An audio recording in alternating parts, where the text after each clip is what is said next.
naye kama nilivyowaahidi nitaonesha Neema pamoja na Clementine. Ndo hawa hapa. Neema, habari? Uko sawa? Niko sawa. Clema.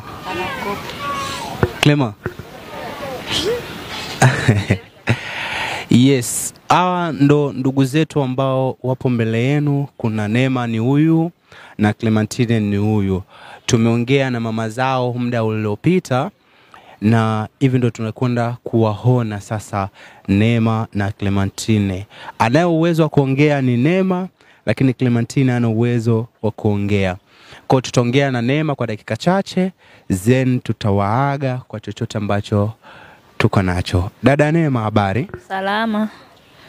Unajisikiaje sisi kuwa mbele yako sasa hivi? Sikia furaha sana, tena najisikia amani kubwa sana. Kweli? Hivi nikisema kwamba Neema sasa hivi ni kuchukua mke wangu, unaweza kujisikiaje? Utajisikia vibaya. Utajisikia vibaya? Kwa utaki kuwa na mwanaume kama mimi? Hapana. Kwa nini? Hapana, nyinyi mnatakiwa wale ambao mmeshazoeana nao. Mbona mimi nimeshakuzoea, sasa hivi tu nimekaa hapa na cheki tabasamu lako. Mimi ni mcheshi sana. Okay, Neema, nianze na hili. Hali yako mpaka we leo kuwa hivi ilitokana na nini? Mimi nilipata ugonjwa wa degedege. Nikapooza, mamangu alikuwa anaenda kuuzisha biashara.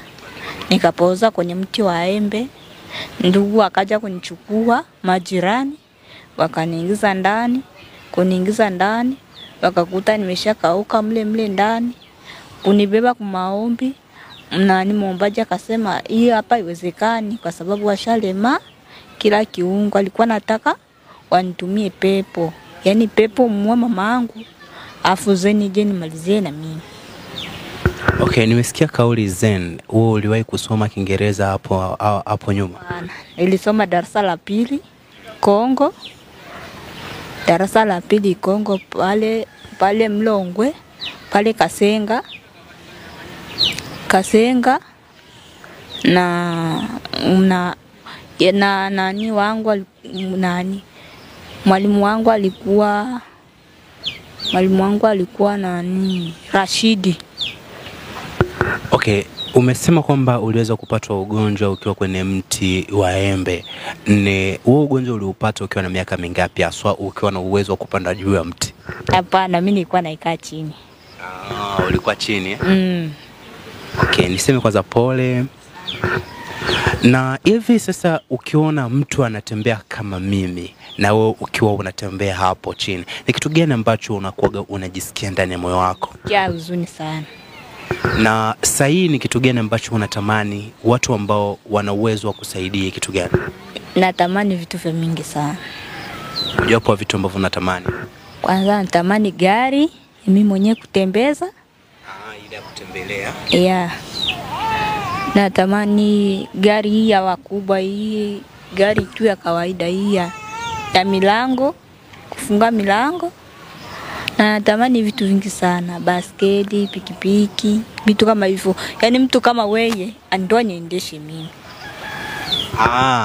Yaani mtu kama mimi ni kuendeshe. Okay. Sasa Neema, naweza kuendesha mimi mwenyewe kwa sababu nina nguvu kumikono. Ninavyokuangalia miguu yako kama inaenda yote upande mmoja, lakini mimi siwezi nikakaa hivyo. Lakini kunjua tu pia nikaikunja tena. Okay, kunjua tuone. Kunjua tuone miguu yako.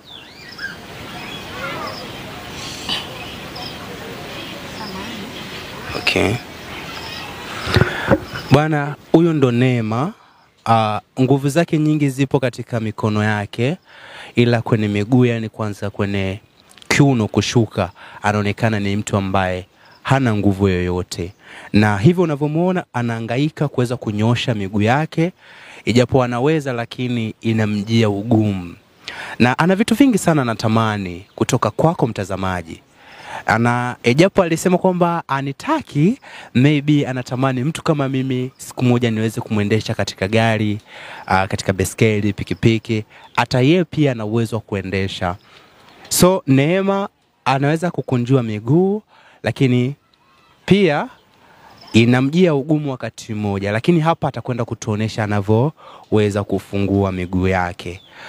Nikija kwa Clementine hana uwezo wowote wa kuweza kuongea. Kipindi kule Neema endelea kufungua miguu. Huyu mnayemuona dada yangu, huyu ana miaka 22.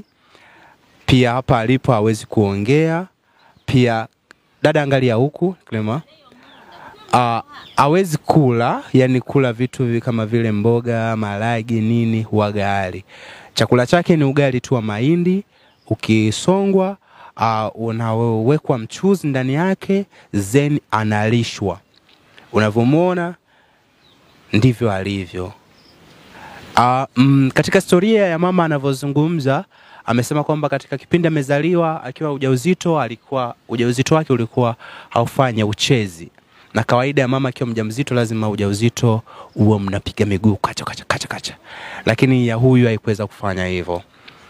Then alipozaliwa alilia mara 3, nye akakata, lakini humu mlikuwa hamcheza mtikisiki. Ikaonekana kwamba amevunjwa katika maeneo ya humu, vile ile nguvu ya kutafuna akakosa.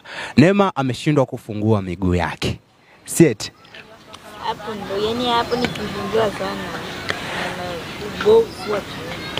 Ndiyo, kama mnavyoona hapo ilipofikia hiyo miguu ya Neema ndo mwisho. Naomba cameraman jaribu kuvuta hapa. Jaribu kuvuta. Okay. Yani hapo sasa Neema alipoweza kufungua miguu yake ndo mwisho. Yani ndo hapa kama mimi nilivyonyosha mguu wangu. Na ishu kubwa sana kinyosha humu katika maunganishio mnamuumiza, lakini pia inabana katika sehemu za nini? Za kiuno chake. Jaribu kufunga miguu yako. Okay, ni wakati gani ambao Neema unapatwa maumivu sana ukiwa unatembea? Ni wakati gani labda maybe ukiwa unatembea? Matatizo mengi sana, wengine wananicheka, wengine wananisema, yani changamoto nyingi sana. Na hata hivyo mimi mwenyewe natamani hata kufa, niende kuzimu tu niishi huko. No, usiseme hivyo. Nishapata jini, mwanaume jini. Paka kwabo nishatambulishwa. Kwetu hawamtaki mwanaume, ananiambia na chini naye. Umesema umepata mwanaume jini? Ilikuwaje waza wewe na huyo jini kukutana? Asante sana. Mimi kipindi cha mara ya kwanza nilimwaga mashetani kweli. Mpaka watu wote akawa mashahidi, watu wote wakashuhudia. Mpaka kwenda kwenye migomba nikawa naenda. Sawa, mpaka kwenda kwenye migomba nikawa naenda. Mama akasema hapana, tukupeleke kwa hospitali. Kwa hospitali nikakuwa natibiwa na madaktari 3. Au madaktari hapa sehemu zangu za miguu, kama niliumiaga kidogo na pikipiki, nikapewa transfer niende kwa hospitali. Hiyo hospitali ilikuwa za KM pale Dar es Salaam. Nikaenda Eko, nikatoka Eko, nikapewa vidonge vya usingizi vile vya kulaza wa vichaa. Nikapewa, nikawa natumia, yani ikakuwa kama dozi. Nikawa nakunywa, maendeleo ni yale. Mara nitakimbia, mara nitamwaga vitu ndani, mara atanifungia ndani. Mara atanifungia vitu ndani, mara atanifungia mimi mwenyewe, mara waombaji wanakuja naomba, mara nakaukia ndani.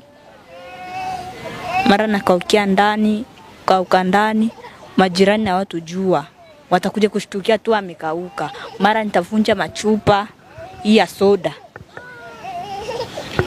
Okay, hizo zote changamoto unazopitia hakika zinaumiza na zinauma. Lakini issue nzima ni wewe kuwa na mwanaume ambao umesema wakati swali la kwanza nimesema unanitaka mtu kama mimi, ukasema upende mwanaume. Ukasema kwamba mwanaume lazima awe na mtu ambaye amefanania yeye.